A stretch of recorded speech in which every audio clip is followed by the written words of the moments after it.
बिस्मिल्लाहिर्रहमानिर्रहीम। आज की जो हमारी वीडियो है वो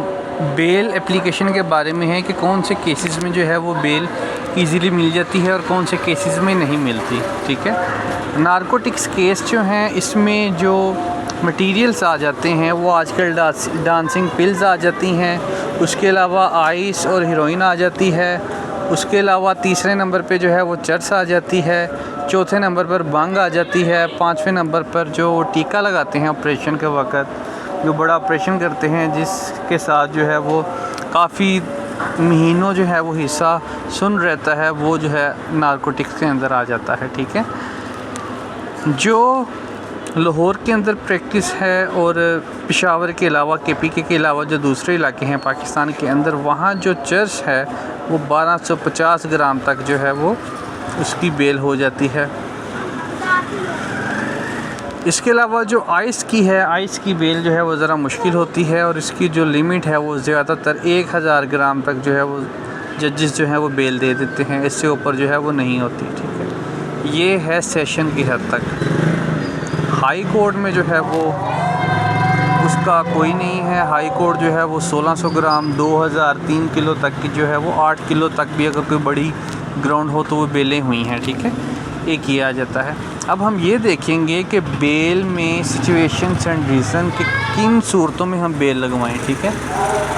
जो मंशियात के मुकदमात हैं जिसमें चर्च आ जाती है उसमें जो है वो 1000 से लेके तक 4999 ग्राम तक जो मिनिमम सज़ा है वो 10 माह या 1 साल है। ठीक है, तो हमने देखना ये है कि जो सैंपल गया है, ठीक है, जो सैंपल गया है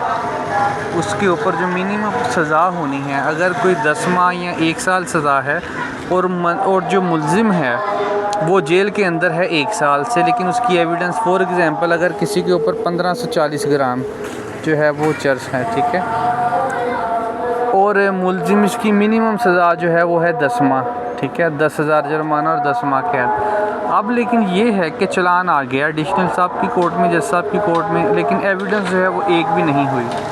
और 10 माह हो गए मुल्ज़िम को जेल के अंदर। तो ये ग्राउंड जो है वो सॉलिड है कि जो चलान है वो कंक्लूड नहीं हो रहा और मिनिमम सज़ा इसने जो है वो अवेल कर ली है, तो ये एक ग्राउंड बनती है बेल के लिए। ठीक है, दूसरा ये है कि जो वो चलान है वो सबमिट नहीं हो रहा। फॉर एग्ज़ाम्पल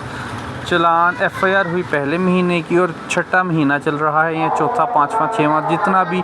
यानी कि 4 मंथ से ज़्यादा हो गए हैं और चलान अभी कोर्ट में सबमिट नहीं हुआ, तो ये भी जो है वो एक डिले है काफ़ी कि 14 दिन के अंदर चलान जमा करवाना था और ये 4 माह हो गए हैं और चलान जमा नहीं हुआ। तो ये भी जो है वो डिले इन सबमिशन ऑफ चलान जो है वो एक बेल की सिचुएशन और रीज़न बन सकती है। दूसरा जो है वो एविडेंस नहीं हो रही, वो रीज़न बन जाती है। तीसरा जो है वो टाइम का इशू आ जाता है कि अगर फॉर एग्ज़ाम्पल टाइम जो है ये वकूआ है और इसमें जो डिस्टेंस है थाने का और वकूए का वो है 5 किलोमीटर का, लेकिन ये जो सारी कार्रवाई हो रही है 5 किलोमीटर का डिस्टेंस है, ठीक है, थाने का और वकूए का, लेकिन मुद्दई ने इस्तगासा भेजा थाने में और थाने से FIR होने के बाद IO मौके पे आया और इस दौरान अगर फॉर एग्ज़ाम्पल वो इस्तगासे पे टाइमिंग दिखता है कि वो बेच रहा है इस्तगासा 8:40 पे, अब 5 किलोमीटर का डिस्टेंस है और वापसी भी 5 किलोमीटर का डिस्टेंस है, लेकिन IO आके जो है वो अपनी इब्तदाई रिपोर्ट में लिख देता है कि मैं 8:45 पे वापस आ गया हूँ। अब 5 मिनट में पॉसिबल नहीं है कि बंदा इतना डिस्टेंस भी तय कर ले और वहाँ FIR भी चाक खोट हो जाए और उसको तफ्तीश भी मिल जाए और वो रोज़नामची में एंट्री भी डाल के आ जाए। तो ये जो है वो टाइम का डिफ़र अगर इस तरह का है तो उसमें जो है इस ग्राउंड पे भी जो है वो आप बेल लगवा सकते हैं। दूसरा ये है कि अक्सर ये होता है कि नारकोटिक्स केस में जब आप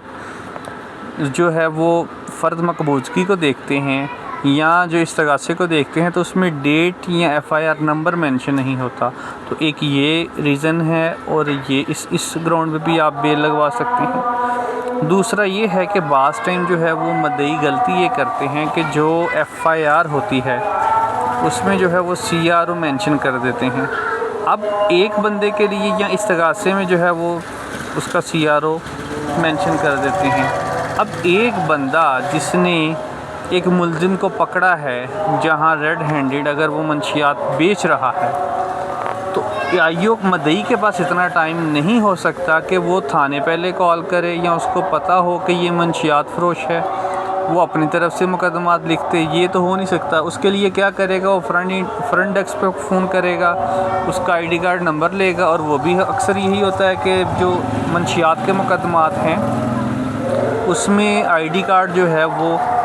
मदई की तहवील भी नहीं होता कि जिससे बंदा ये कह दे कि मैंने ID कार्ड से जो है वो उसका चेक करवाया। लेकिन क्या होता है कि इस्तगासे में उसने 15-20 उसके मुकदमात लिखे होते हैं।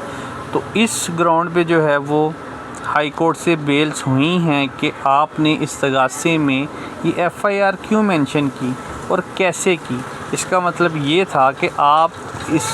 जो प्रोसिक्यूशन स्टोरी है आपकी वो झूठ है, आप उस टाइम थाने में थे और ये सारी कार्रवाई थाने में हुई, इस वजह से आपने वो सारी FIR का रिकॉर्ड मंगवा के लिखा।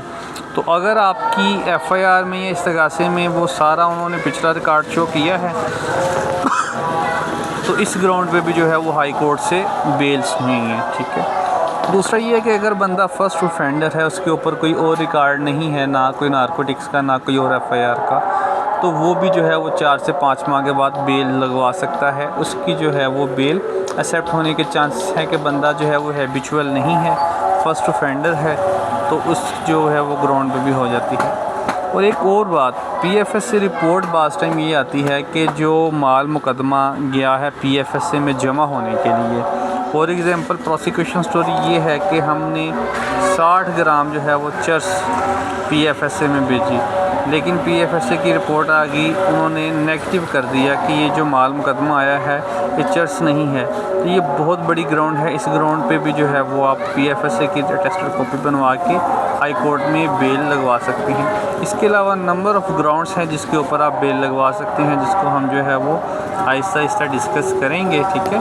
ये मंशियात में काफ़ी चीज़ें जो है वो ऐड कर रहे हैं। इसमें डांसिंग पिल्स आ जाती है, आइस हीरोइन आ जाती है, चर्स आ जाती है, बंग और टीका ऑपरेशन का वक़्त जो लगाते हैं वो, ठीक है। इसमें जो सबसे जो डेंजरस है वो ये वैरायटी है, इसको हम आइस और हीरोइन कहते हैं, ठीक है।